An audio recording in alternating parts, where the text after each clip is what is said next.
Alright. All praises. Let me see something here with this. You started on there, right? Nope, not yet. Alright. So, give all thanks and praises unto the Most High for another blessed Shabbat. We are starting a study titled The Purpose of Garments and Their Strength. A lot of times we might not look into the significance of the things that the Most High tells us to do or understand why, but they all have a reason, they all have a purpose, and they all have strength. So, all praises to the Most High. So we're going to be going into the Zondervan Bible Dictionary, the Apocrypha, okay? Of course, the KJV, star player, the Book of Josephus, and Shabbat Shalom, and the Book of Jasher, and I do believe Jubilees too. Yep, Jasher and Jubilees. All right. So if you don't have these books, you can either, again, download the PDF or look it up online as we read, or you can just listen while we read it out. All right. So we're going to start off in the Zondervan. So I can put this right here to look for that. Zondervan Bible Dictionary. Okay. Just a little breakdown on the garments, right? Just to kind of open up the discussion on the purpose of it. Alright, so right there. So this is page 136 in the Zondervan Bible Dictionary. 136. Dress. D-R-E-S-S. Dress. The clothing worn by the Hebrew people of the biblical times was graceful, modest, and exceedingly significant. Mm-hmm. They were considered so much a part of those who wore them that they not only told who and what they were. Okay, so the garments alone told a tale of the people. Okay, it told who and what they were. They were the people of the Most High, right? Just by their garments, they was able to understand that. Keep going. But were intended as external symbols of the individual's innermost feelings. Big, that's very important, and we're going to see throughout the scriptures too, right? That the way you dress, the clothing that you wear and stuff like that, right? The garments that we wear, the garments that the Most High set us up to wear, these things are also a symbol, an expression of your, not only the strength that the Most High put on us, but also your feelings. How you feel is expressed in how you put yourself out there, right? The things that you put on, your apparel, your garments, right? Keep going. Read that part again. But were intended as an external symbols of the individual's innermost feelings and deepest desires. Okay. So, Salaki. So you could tell, for instance, like you got the apparel of a harlot. You could tell what her intentions are, right? You have the apparel of a God-fearing woman or a God-fearing man. You see what I'm saying? Or you might have a brother that's a bodybuilder, right? You might see, you notice the difference in the apparel and the kind of message that's being put out externally. You see what I'm saying? Just through garments, right? But keep going. And his moral urge to represent God a right. Read that one more time. So your garments also determine how you worship the Father. Read that again. And his moral urge to represent God a right. All praises to the Most High. Keep going. With certain kinds of clothing and with astonishingly vivid colors of white, purple, scarlet, blue, yellow, and black. They represented the state of their minds and emotions. You see that? So even these colors even mean something, right? And notice that the Most High used particular colors that he says, the priests will wear and stuff like that. You know what I mean? They all have a significance and they all have strength. All right, keep going. when joyful and ready to enter into festival occasions. So when it comes to the feast days, go ahead. They don their clothing of bright arrays. So they're supposed to, on feast days, according to the biblical understanding, we're supposed to come in the brightest colors, which signify joy. You see what I'm saying? Keep going. And when they mourned or humbled themselves, they put on sackcloth. Right. Literally literally cloth from which sacks were made. So you got like potato sacks and stuff like that, right? Those tough little bags. They actually literally made clothing out of that when they were fasting and mourning, right? Again, expressing a type of emotion or feeling. The clothing is very significant, right? When we're talking about garments, right? Go ahead. Which was considered the very poorest kind of dress, and quite indicative of their lowly feelings. Okay, all praises to the Most High. So we're going to stop right there. So we just went to the Zondervan to kind of open up the doors on the understanding of the purpose of garments, right? And their strength, okay? So now we're going to go to Hebrews chapter 10, verse 1. All right? Again, the title of this study is the purpose of garments and their strength. Okay? The Most High didn't tell us to wear particular things for no reason. Hebrews chapter 10, verse 1. For the law, having a shadow of good things to come, and not the very image of things, can never, with those sacrifices which they offered year by year continually, make the comers thereunto perfect. Okay, all praises to the Most High. So why did I come here? I came here because when we talking about garments, right, the Most High has established laws behind that as well. Okay? And he says here, for the law having a shadow of good things to come. So he's not just telling us to do it just because he wants us to do it. This is something that will be taking place in the Holy Kingdom as well. And we're going to pull that up in the scriptures as well. You see what I'm saying? So these things are very important. And also keeping in mind, no servant is greater than his master. You see what I'm saying? So keep these things in mind. The Most High put these things in our minds because they have strength and a very powerful significance. Okay? Next we're going to go to 1 Peter 3 and 3. 1 Peter chapter 3, verse 3. Whose adorning, let it not be that outward adorning of plaiting the hair and of wearing of gold or of putting on of apparel. Right, keep going. But let it be the hidden man of the heart, in that which is not corruptible, even the ornament of a meek and quiet spirit, right, which is in the sight of the which is in the sight of God of great price. All praises to the Most High. So, even when it comes to our apparel, right, it's not about the latest fashion. You know what I'm saying? It's about the spirit that we coming in. You see what I'm saying? Because all of this stuff is a projection. It projects basically a certain type of, for lack of better terms, energy. I don't really like using that word. It start going into all kind of other stuff, but you see what I'm saying. It has a spirit behind it, is what I mean.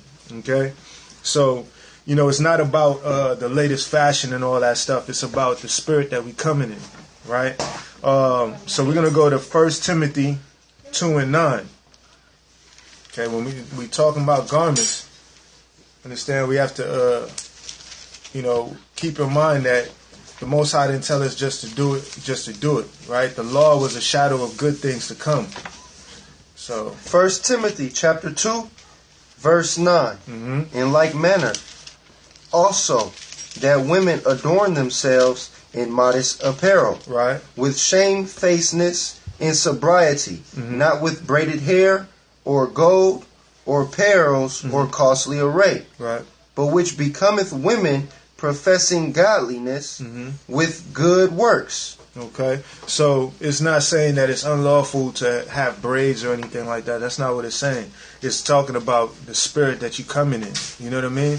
Make sure that it's in the right spirit, and keeping ourselves modest is good work. And this doesn't only apply. This scripture here is talking about taught towards the women, but this also applies to men too. We're not supposed to be, as God-fearing men, we're not supposed to be up on Instagram, taking pictures with our shirts off and walking down the block with tank tops on, because what you're doing is actually you causing a stumbling block, right? You got sisters that's trying to walk good in this truth. Likewise with the sisters, they're not supposed to be, wearing revealing things. You see what I'm saying? Because now you're putting a stumbling block before brothers. You see what I'm saying? So it goes both ways. But I came here because keeping it modest is good works. All right. When we're talking about garments and the things that we wear, all right, it puts forth the spirit. Just keep that in mind. All right. Where we at here? We're going to go to the book of Jubilees. All right. Jubilees chapter 3, verse 21. All right. Because the scriptures we just went through, we just touched on some precepts on keeping it modest, right? So we're going to see what this is talking about here. Jubilees chapter 3, verse 21. Verse 21. Jubilees chapter 3, verse 21. Mm-hmm. And when she had first covered her shame with fig leaves, she gave thereof to Adam, mm-hmm. and he ate, and his eyes were open, mm-hmm. and he saw that he was naked. Okay, so garments are also used to cover your shame. That's a form of being modest, right? But we know that this right here is talking about Adam and Eve. They didn't even understand that they were naked until they messed with that tree. However, now we know we have to also, we're supposed to be operating in humility and shamefaced. You know what I'm saying? Not, how would you say, in a haughty way. You know what I'm saying? Right. We're supposed to be shamefaced and modest the way we dress. You know what I'm saying? And also, like I'm saying, this right here was a form of garments, right? Because they took the leaves to cover their shame. All right, that's also what garments do. Okay, well, we're not done yet. Oh, we're not done with that? Nah. So we're still in Jubilees chapter 3, verse 30 through 31. Okay, 30 through 31. Yeah, you know.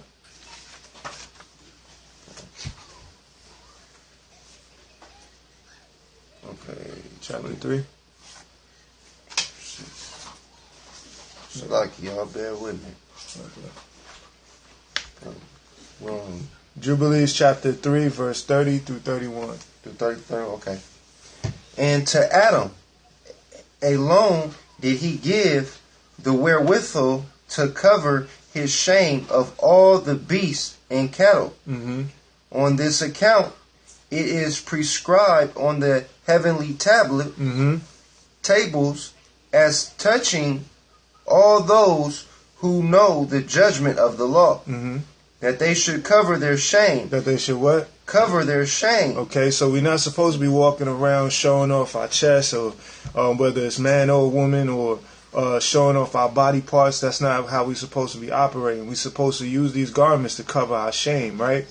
Keep going. Is that the rest of it? Mm-mm. Oh, God. And should not uncover themselves as the Gentiles uncover themselves. Okay, so previous to them understanding the way the Most High showed us certain things and showed us to cover our shame, that's how they were operating. Okay, the Bible tells us not to learn the ways of the heathen. All right, a precept to that. Let's get Genesis 9 and 20 through 23. Genesis 9, 20 through 23.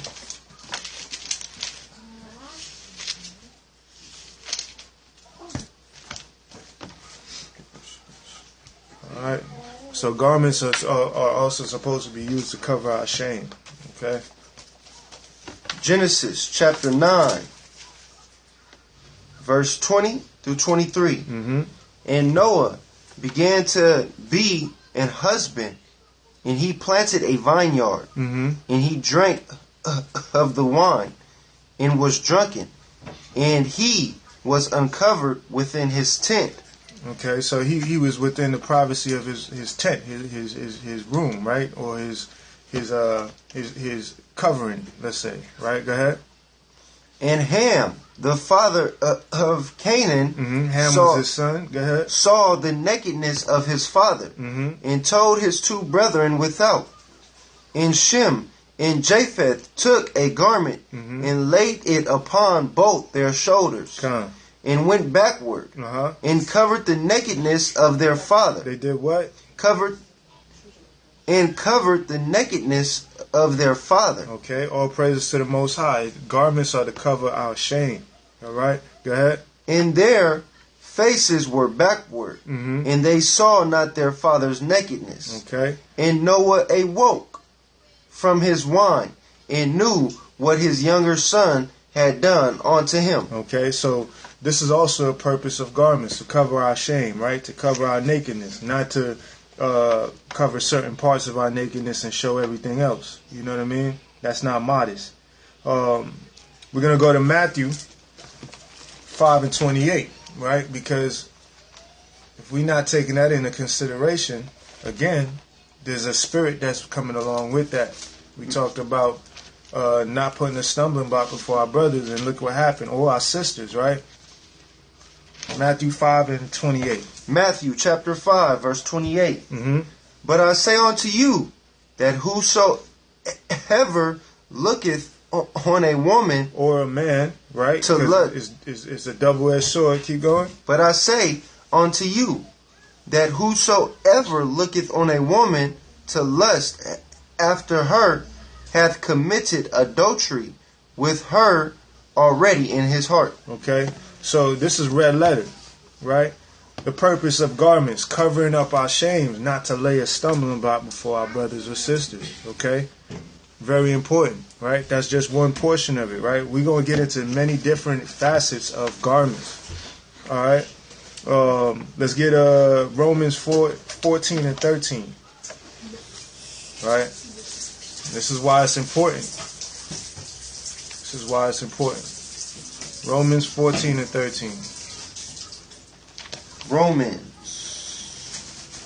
chapter 14, verse 13. Let us not therefore judge one another anymore, but judge with rather that no man put a stumbling block or an occasion to fall in his brother's way. Read that last part again. No man put a what?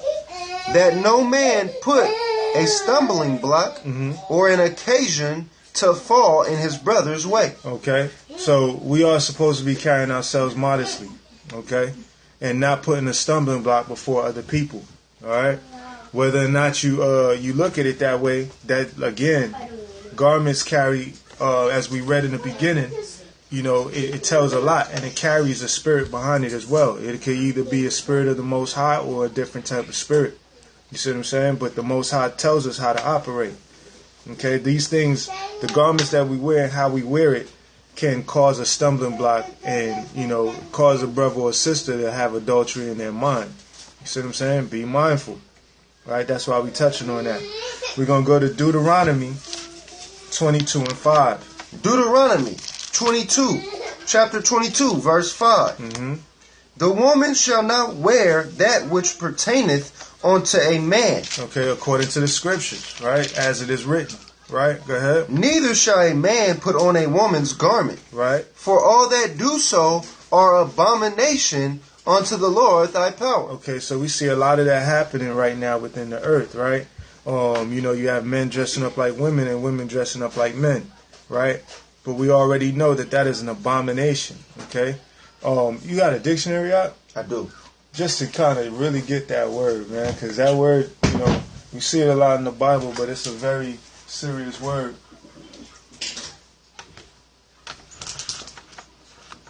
Right? So, you know, just taking in consideration all things, man, you know, the Most High tells us not to do these things. This is in the Torah, right? Which is also known as the book of the law. All right? What we gonna see? Pray the Most High, look at the water. Okay. So let me just read this here.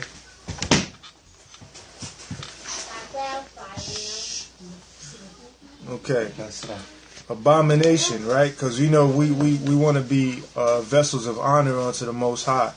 Abomination in the dictionary, it says something abominable. What's that? It says disgust or loathing.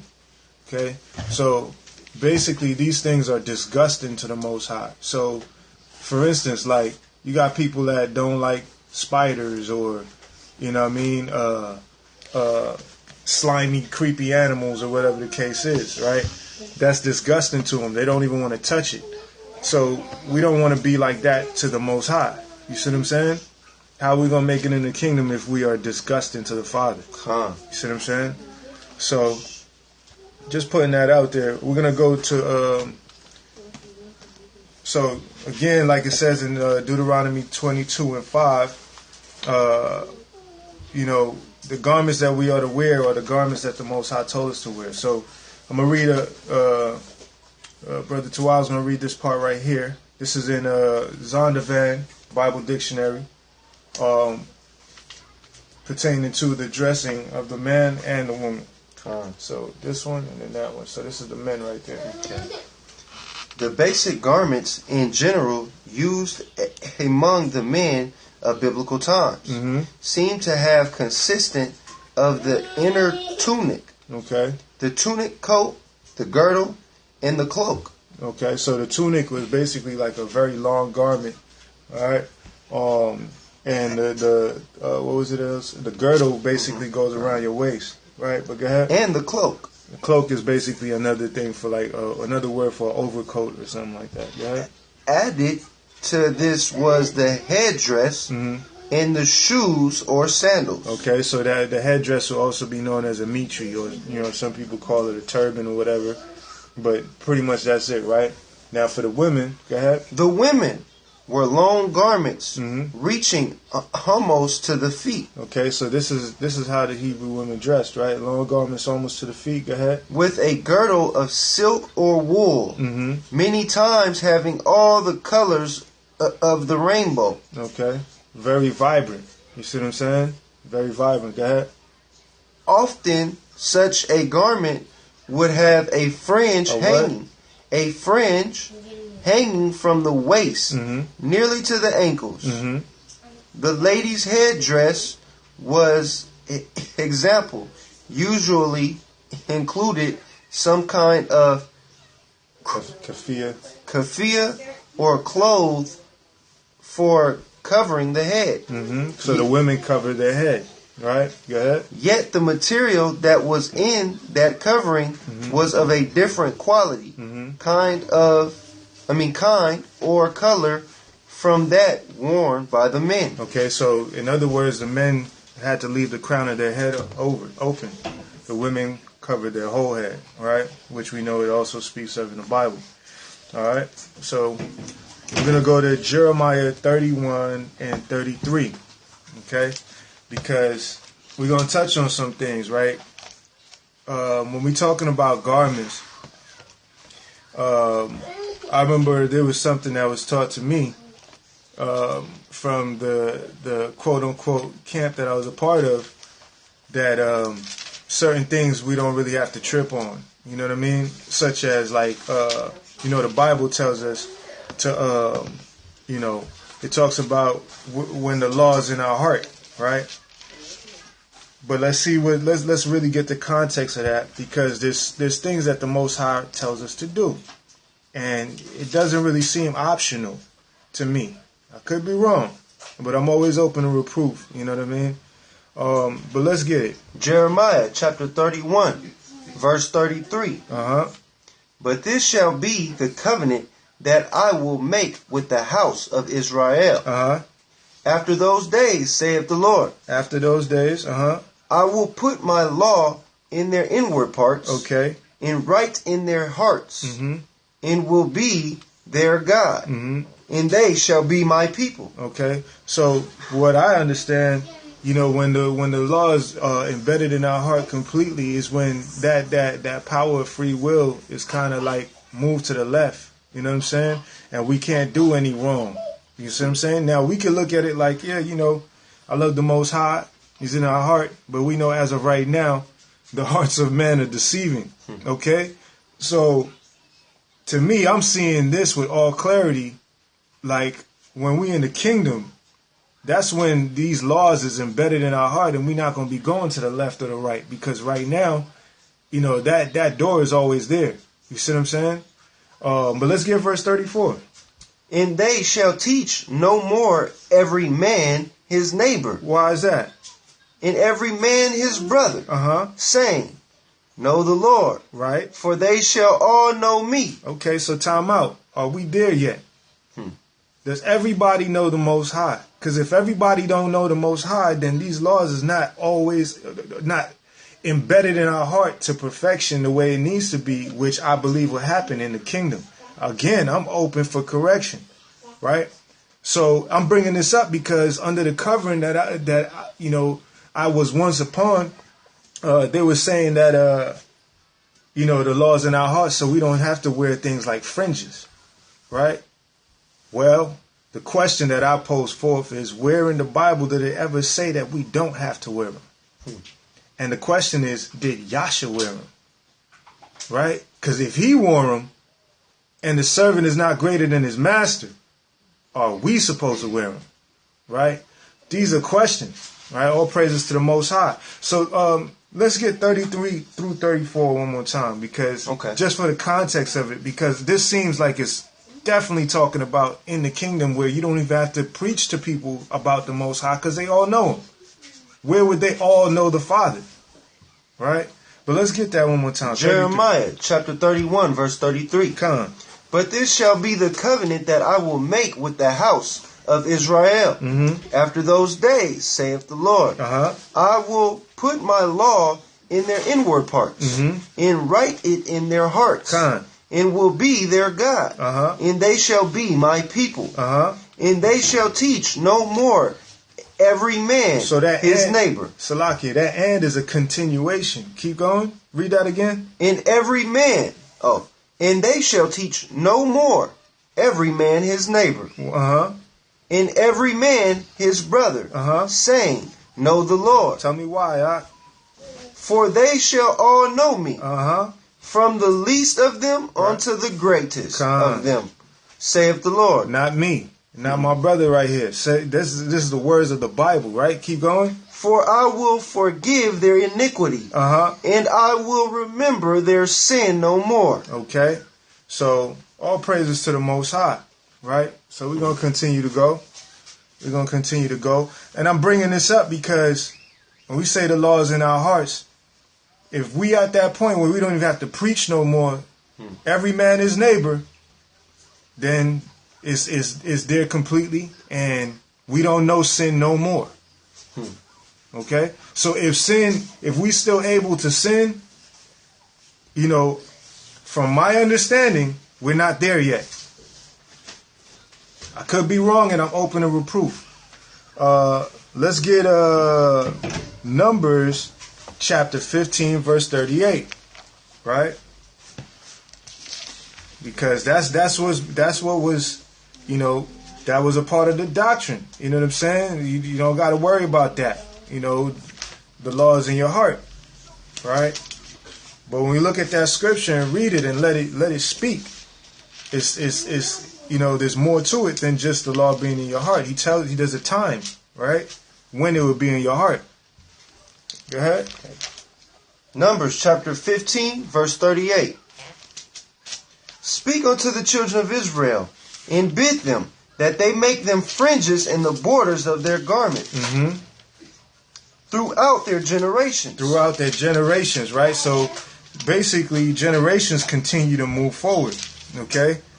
Go ahead. And that they put upon the fringe and the fringe of the borders a ribbon of blue. And it shall be unto you for a fringe, that ye may look upon it and remember all the commandments of the Lord. Okay, so Now, if the law is in your heart, then you don't need your fringes. Basically, according to the doctrine that I was taught. Right? But it also says that basically there will be you wouldn't be committing iniquity no more. You know what I mean? But here it says, and it shall be unto you for a fringe, that ye may look upon it and remember all the commandments of the Lord and do them. Right? Keep going. And that ye seek not after your own heart. Right? We're still able to do that. Right? Go ahead. Mm-hmm.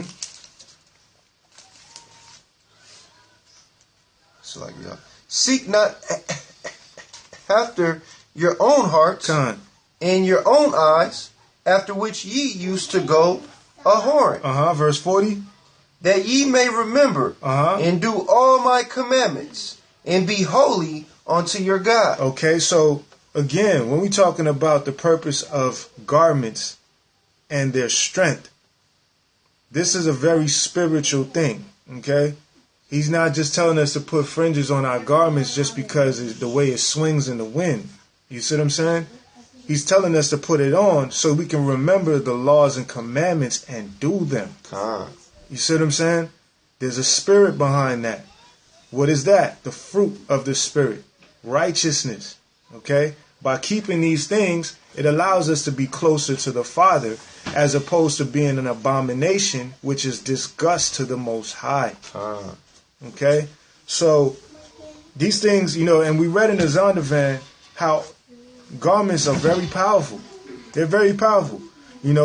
When you look at verse 37, and the Lord spake unto Moses. Who was Moses? Right? Remember, Yasha said, think not I come to destroy the law or the prophet. Okay? Moses was a prophet of the Most High, the lawgiver. Okay? So, garments, they play a major role. Let's... Mark.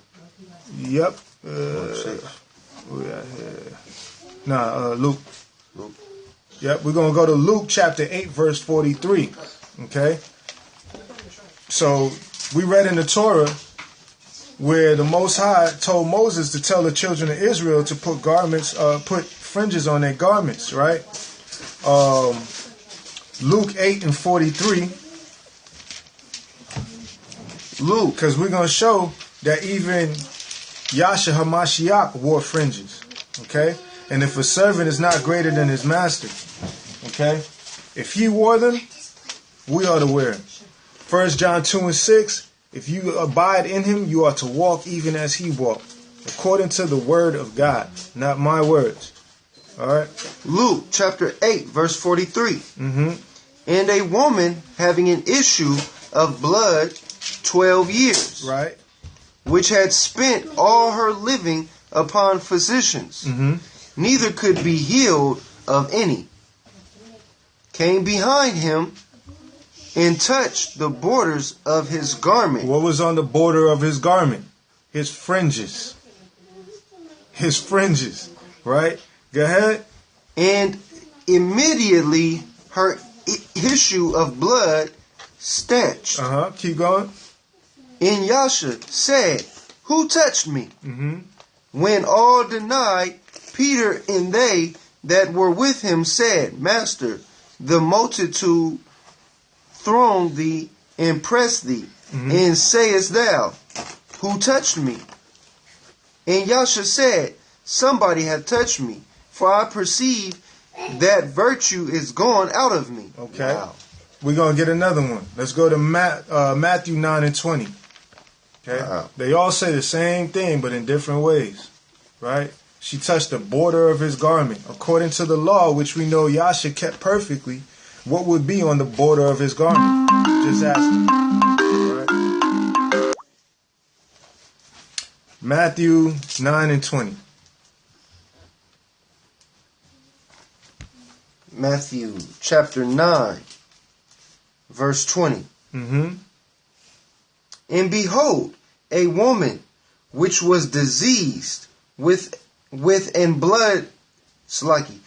an issue of blood 12 years, came behind him and touched the hem of his garment. The hem of his garment. If you look that up in the concordance, it's going to say fringe. Fringe.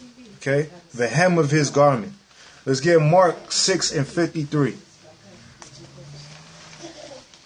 Mark 6:53. Yasha HaMashiach, also known as Christ, wore fringes. Okay? Why did he do that? Because it was a law given on to the children of Israel for all generations. Mark 6:53. Yep. Mark chapter 6, verse 53. And when they had passed over, they came into the land of Gennesaret, and drew to the shore. Mm-hmm. And when they came, and when they were come out of the ship, straightway they knew him, and ran through that whole region around about, and began to cry, and began to carry about in beds those that were sick, where they heard he was, and whithersoever he entered into villages or cities or country, they laid the sick in the streets, and besought him that they might touch, if it were but the border of his garment. Okay. And as many as touched him were made whole. Okay. So all they wanted to do was just to touch one of his fringes, just the border of his garment, just a ribbon, anything. You know what I mean? And again, look it up for yourself. Don't take my word for it. Look up the word hem in the concordance, and you'll see it will say straight up fringe. All right. So we're gonna go to the Apocrypha, Ecclesiasticus 45:6. Okay, so we was touching on that, man, because that is a law, right? When we're talking about the purpose of garments and there's strength in these things. All right. Ecclesiasticus 45:6. We're going to touch on the priestly garments, right? The Most High set these things up for a reason. Ecclesiasticus chapter 45, verse 6. He exalted Aaron, and holy man like unto him. Okay, so Aaron was Moses' brother. Go ahead. Even his brother of the tribe of Levi. Aaron was a Levite. Go ahead. An everlasting covenant he made with him, and gave him the priesthood among the people. He beautified him with comely ornaments, and clothed him with a robe of glory. Okay, right there, those are holy garments. Okay, those are garments that the Most High ordained as for him to wear. All right, go ahead. He put upon him perfect glory, and strengthened him with rich garments. Okay, these garments, according to the book of Peter, it tells us that we are a nation of priests. Okay, we are a nation of priests. So these things are not stuff that we just made up in our mind. These are in the book. Okay, these are in the Holy Bible as rich garments that the Most High gave to his people, to his children. Right? Go ahead. With breeches, with a long robe, in the ephod. The ephod. Right. Ephod. The ephod. And he compassed him with pomegranates. Okay, so real quick, keep that in your mind, right? Ephod, because we're going to get deep into it, man, on that, especially just showing how powerful this thing was. Okay, it's not just something that, they just hammered on and put together and, boom, you look nice. Nah, these things have a purpose and they have strength. Okay, so keep ephod in your mind because we're going to touch on some things. Go ahead. Verse 9. And with many golden bells around about, that as he went there might be a sound, and a noise made that might be heard in the temple, for a memorial to the children of his people. Okay.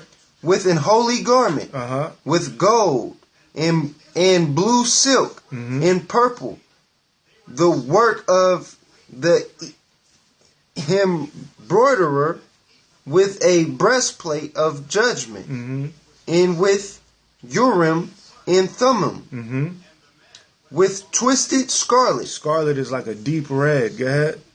The work of the cunning workman, with precious stones. Okay, precious stones. Keep that in mind, because we're going to get into that too, right? Keep that, put that in your mind, please. Go ahead. Graven like seals, and set in gold. Set in gold, right? So these stones were set in gold, and that gold was actually the ephod, right? But go ahead. The work of the jeweler, with a writing engraved, a memorial, after the number of the tribes of Israel. Okay, so inside of the ephod had 12 stones, one for each tribe. Okay, one for each tribe, and each stone was different. All right, but man, when we touch on the power that was in these garments, okay, just like they wanted just to touch the hem of Yasha's garments, right? Just like, you put on a certain thing, it could also, make a brother or sister stumble. You see what I'm saying? These things have spirits, right? But where we at?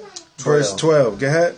He set a crown of gold upon the mitre. Okay, the mitre, we read that earlier. That's the head wrap for the men, right? Go ahead. Wherein was engraved holiness, an ornament of honor. Okay. A costly work. The desires of the eyes, goodly and beautiful. All praises, man. So if we put on these garments that the Most High ordained, you know how beautiful we'll look as a nation operating in the spirit that the Most High set forth for us to be in? You know what I mean? Just understand, it's a different kind of thing, right? Let's get verse 13. Before him there were none such, neither did ever any stranger put them on. Right, because these things are sacred, right? But go ahead. But only his children and his children's children perpetually. Okay, so when it came to the priestly Levitical garments, it was only for the Levites to wear these things, okay? So that was just to open up on the priestly garments, okay? So now we're going to dig a little bit more into it. Let's go to Exodus 39 and 1. This study was on my spirit because, I think as a people, we know that we're supposed to wear certain things because the Bible says, but why? Why are we supposed to wear it? Right? So I set out on a little individual mission to try to understand it a little better, and I came upon these scriptures, man, and it's a beautiful understanding when you start to see the significance of it and how powerful these things are, right? It's a message behind everything that the Most High does. So Exodus 39 and 1, and we're going to read from 1 through 14. Go ahead. And of the blue and purple and scarlet made clothes of service, to do service in the holy place. Okay. And made the holy garments for Aaron, as the Lord commanded Moses. Okay, just like he commanded us to wear fringes and borders of blue. Right, go ahead. And he made the ephod of gold, blue, and purple, right, and scarlet, and fine twine linen. Now, Slaki, linen is like some of the finest material, period. You know what I'm saying? Look how the Most High designed this up for his priests, right? But go ahead. And they did beat the gold into thin plates and cut it into wires to work it in the blue and in the purple and in the scarlet and in the fine linen with cunning work. They made shoulder pieces for it to couple it together by the two By the two edges was it coupled together. In the curious girdle of his ephod that was upon it was of the same, according to the work thereof, of gold, blue, and purple, and scarlet, and fine twined linen, as the Lord commanded Moses. And they wrought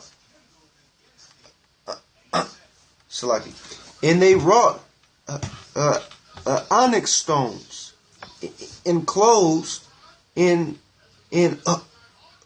oches of gold, graven as signets are graven, with the names of the children of Israel. Okay, so within the gold was engraven signets of the children of, with the names of the children of Israel. So each tribe was inscribed in this gold, right? Go ahead. And he put them on the shoulders of the ephods, that they should be stones for a memorial to the children of Israel, right? As the Lord commanded Moses. So the question is, man, these stones, these are some beautiful stones, right? What was the purpose of these stones? Like, okay, yeah, they represented the 12 tribes, but okay, what else did they do? What was the purpose of it being there, right? But go ahead. And he made the breastplate of cunning work, like the work of the ephod of gold, blue and purple and scarlet and fine twined linen. It was 4 square. They made the breastplate double. A span was the length thereof, and a span breadth thereof, being double. And they set in it 4 rows of stone. They set 4 rows of stone in the ephod. Go ahead. The first row was a sardis, a topaz, and a carbuncle. This was the first row. The second row, an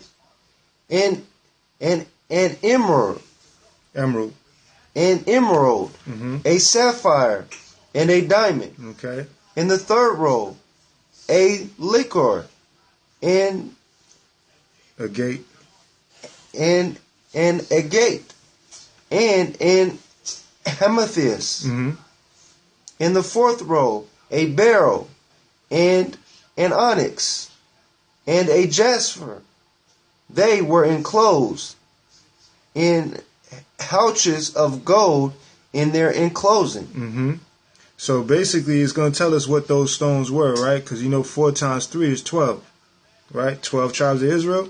Let's get verse 14. And the stones were according to the names of the children of Israel. 12 according to their names, like the engravings of signets. Every one with his name, according to the 12 tribes. Okay, all praises to the Most High. So, the ephod, it had the stones embedded in it, okay? So, we're going to go to the book of Josephus real quick, right? Real quick. You don't got the book of Josephus. We're going to read it and just follow along, right? So, this is the book of Josephus, book 3, chapter 8, verse 215, right? And this is in the Antiquities of the Jews, right here. So we're gonna start from 215. So that's book 3, chapter 8, verse 215. Go ahead. For as to those stones, so it's talking about the stones we just read about in the book of what was it? Exodus. Go ahead. Which we told you before, the high priest bare on his shoulders, which were sardonyxes, and I think it need less to describe their nature, they being known to everybody. The one of them shined out when God was present at their sacrifices. So hold on. So these stones would actually start to shine out beams of light when the Most High was present at a sacrifice. This is what was taking place with these stones in the ephod, right? Go ahead. I mean that which was in the nature of a Salaki. Nature Salaki, y'all. Bear with me. It's good. I mean that which was in the nature of a button on his right shoulder. So they were like a little button on the shoulder, right? Go ahead. Bright rays darting out thence. So beams of light will come out when the Most High was present at a sacrifice. These things will alert the children of Israel. It alert the people that the Most High's presence is among them. Go ahead. In being seen, even by those that were most remote, which splendor yet was not before nature to the stones. So the stones was never able to do those kind of things. You see what I'm saying? The Most High didn't just tell them to put it in the ephod just because, it looks glittery or it's nice, right? But it had a purpose, okay? And what we just read there, they have never seen stones do that kind of stuff, right? Go ahead. And it was seen from people far away. But go ahead. This has appeared a wonderful thing to such as have not so far indulged themselves in philosophy, as to despise divine revelation. Okay, so philosophy will cause you to despise divine revelation. Okay, it starts to make you not even believe in real stuff. Okay, go ahead. Yet will I mention what is still more wonderful than this. Okay, so the stones did other things. Go ahead. For God declared beforehand by those 12 stones which the highest priest bare on his breast, in which were inserted into his breastplate, when they should be victorious in battle. For so great a splendor shone forth from them before the army began to march. So the Levitical priests would be there when they're about to go to war, and the ephod that was on the chest would start to bust out beams of light, letting them know that the Most High is with them. And it says while they're marching, so they didn't even go to the battle yet. Right? Go ahead. That all the people were sensible of God's being present for their assistance. The purpose of garments and their strength. Go ahead. Whence it came to pass that those Greeks who had a veneration for our laws, cause they could not possibly contradict this, called that breastplates the oracle. Okay, so that's where that little term came from, right? The oracle and all of that stuff, right? But they know that this stuff here, they try to denote the power of the Most High, but that's something they can't fight. Okay, go ahead, verse 218. Now this breastplate in this sardonyx left off shining 200 years before I composed this book. God having been displeased at the transgression of his laws. Okay. Of which things we shall further discourse on a fitter opportunity.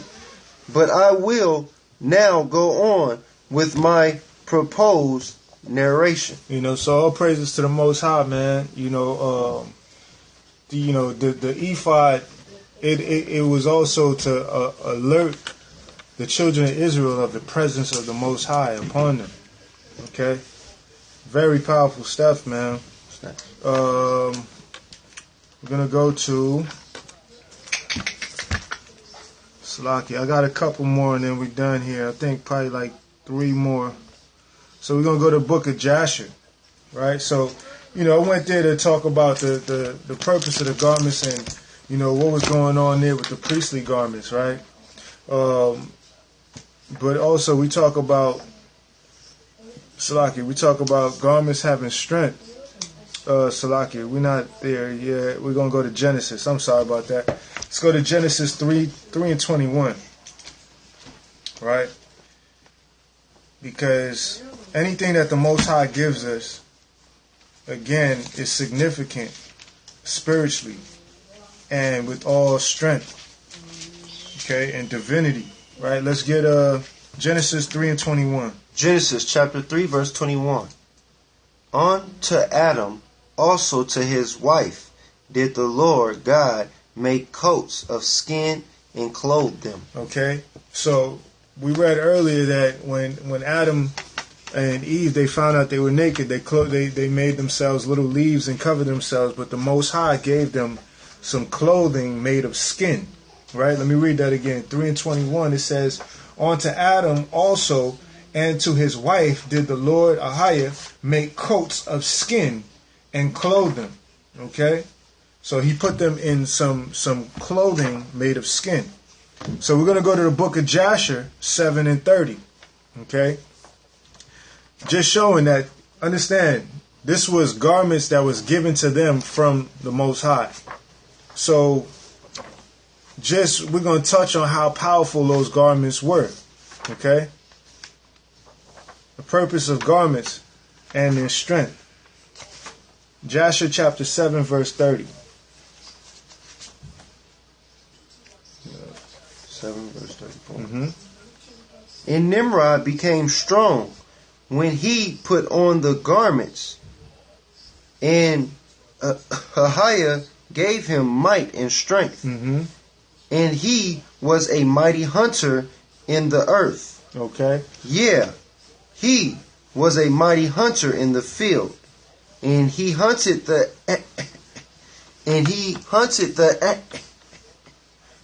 animals, mm-hmm. and he built altars, and he offered upon them the animals before the Lord. Okay. So when you read this chapter, it tells you that let me see. He actually put on the garments that were Adam's garment, because Ham stole it from Noah. Yeah, so we can read from right here. Let's start from right here.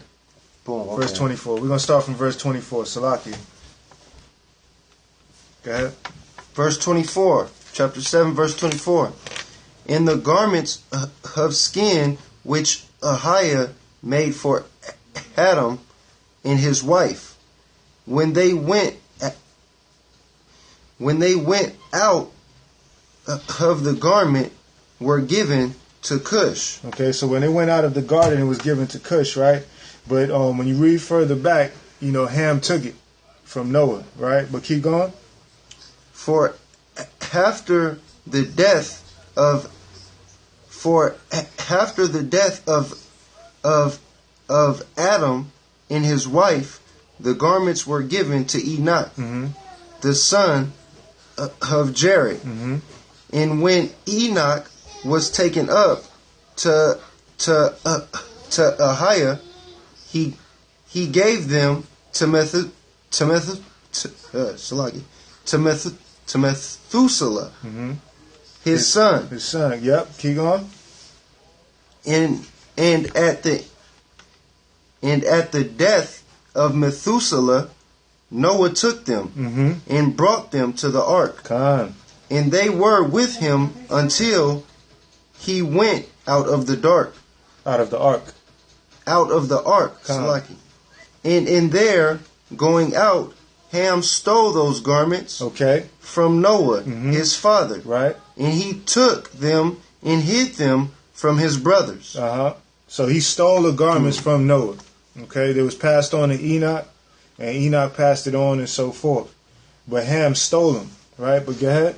And when Ham begot his firstborn Cush, he gave him the garments in secret. So now this is the question. If garments don't have a purpose or strength, what's the significance of him taking them? Right? There was something that they knew about these garments. Right? Garments have strength to them. Right? Go ahead. And they were with Cush many days. Mm-hmm. And Cush also concealed them from his sons and brothers. Mm-hmm. And when Cush had begotten Nimrod, he gave him those garments through his love for him. Uh-huh. And Nimrod grew up, and when he was 20 years old, he put those garments. Okay, so he put on those garments. He put on those garments. And something happened when he put those garments on, right? And Nimrod became strong when he put on the garments. Okay. And AHAYAH gave him might and strength. Mm-hmm. And he was a mighty hunter in the earth. Mm-hmm. Yeah, he was a mighty hunter in the field. And he hunted the animals. And he built halters. And he offered upon them the animals before the Lord. So by him putting on the garments of Adam, which the Most High handed to Adam and Eve, it gave Nimrod strength, right, through the Most High. Okay, so just highlighting, man, garments are much bigger or much deeper than we think. It puts forth a certain type of strength or energy or spirit. All right. And we definitely supposed to, do our best to do what the Most High says. 15, 10. So next we're going to go to, got two more. All right. We're going to go to Ecclesiasticus 11 and 4. Ecclesiasticus in the Apocrypha 11 and 4. Ecclesiasticus chapter 11 verse 4. Boast not of thy clothing and raiment, and exalt not thyself in the day of honor. Okay, so don't puff up yourself about anything. We always supposed to stay humble, right? Go ahead. For the works of the Lord are wonderful, and his works among men are hidden. Okay. So he hid all of these things from us because, man tends to get puffed up, But long story short, we went here because we're not supposed to boast of our clothing. However, we are supposed to, do things in this due season and operate with the way the Most High say. If he say wear fringes, wear fringes. There's a reason. You know what I'm saying? He say to dress humbly, dress humbly. You know what I'm saying? All these things, cover your head, uncover your head, uncover your head. You know what I'm saying? It's for a reason,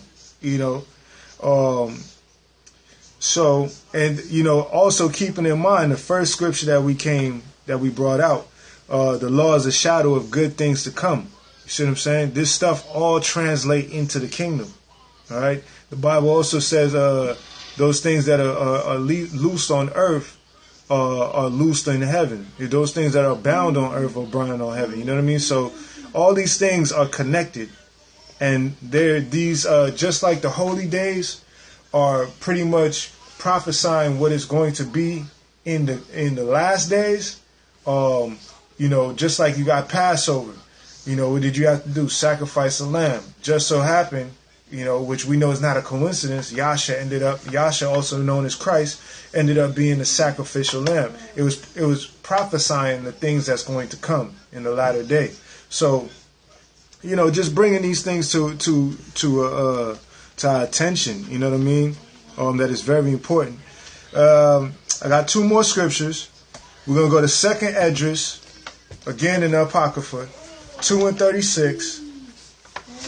And then we're going to go to the Revelations after that. 2 through 36 or 2 and 36? 2 and 36 through 39. 2nd Esdras what? Chapter 2? 2 and 36, yep. Chapter 2, verse 36.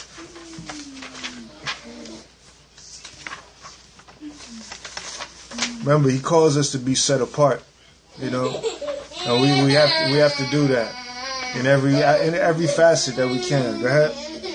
2nd Ezra chapter 2 verse 36. Come on. Flee the shadow of this world. Okay, how do you do that? By being set apart, right? Simple things like wearing the garments that the Most High told us to wear, right? But go ahead. Flee the shadow of this world. Receive the joyfulness of your glory. All praises to the Most High. I testify my Savior openly. Okay, so by us wearing these garments the way the Most High say, we are testifying the Most High openly. Okay? We are testifying that we believe, that we understand that the Most High called us to be set apart. And that's our testimony, right? Go ahead. Oh, receive the gift that is given to you. That's these laws and commandments, right? And these garments that the Most High told us to wear is that too. It's a part of that. Right? Go ahead. And be glad, giving thanks unto him that hath called you to the heavenly kingdom. All praises to the Most High. Go ahead. Arise up and stand. Behold the number of those that be sealed in the feast of the Lord. That's the whole purpose of us trying our best to be obedient, right? It's to be a part of that feast, right? To get the seal of the Most High, right? Go ahead. Which are departed from the shadow of the world. Okay, so we supposed to be set apart from this world. The Most High says to dress in a particular fashion. He's not just blowing hot air out his mouth for no reason. Okay, it all has a significance. Go ahead. And have received glorious garments of the Lord. Okay, read that again. And have what? And have received glorious garments of the Lord. Okay, now this right here for me is twofold. Okay, this right here for me is twofold, right? Because one, he gave us the garments in what is it? Numbers. Okay? He gave us the garments in Numbers, right? He told us what to put on. And through the next scripture that we're going to pull up, you're going to see that he also gave us the garments in Revelation. Right? So right here, it says, and have received glorious garments of the Lord. Okay? So we need to receive that with open arms and embrace the fact that the Most High allowed us to receive that. All right? And last but not least, we're going to go to Revelation chapter 19, verse 7. All right? Revelation chapter 19, verse 7. I can see you on the picture. So, Revelation chapter 19, verse 7, and it reads, let us be glad and rejoice and give honor to him, for the marriage of the Lamb is come, and his wife hath made herself ready. Right? So we know that the Lamb is Christ, right? And it's saying that, and his wife had made herself ready. So, you know, we know that we are married on to the Most High. We are married on to Christ, right? And basically we need to prepare ourselves for his coming. Verse 8, it says, and to her was granted that she should be arrayed in fine linen, clean and white. Okay?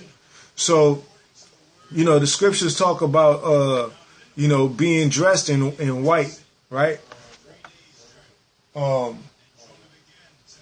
Yeah, it talks about being dressed in white, right? For fine linen is for the righteousness of the saints. All praises to the Most High. So when we're talking about garments, there's a power in white garments, okay? And we talked about receiving the garments of the Most High. You know, this is what Revelations 19 and 7 through 9 is talking about, okay? I'm going to read verse 8 again. And to her were granted that she should be arrayed in fine linen, clean and white, for the fine linen is the righteousness of saints. That's very clear, okay? Verse 9, and he saith unto me, right, blessed are they which are called unto the marriage supper of the Lamb. And he saith unto me, these are the true sayings of AHAYAH. All right. All praises to the Most High. You know, fine linen, clean and white is for the saints, according to the Bible. Just want to say all praises to the Father, allowing us to get into these scriptures. This is a study that's kind of been on me for a minute, and I've just been building little by little. All praises to the Most High for Habakkuk, shooting me a couple of scriptures on there, man. I appreciate you, brother. All glory to the Father. So with that, man, I just want to say Shabbat Shalom to everybody. Hope everybody have a blessed Sabbath, and peace and blessings.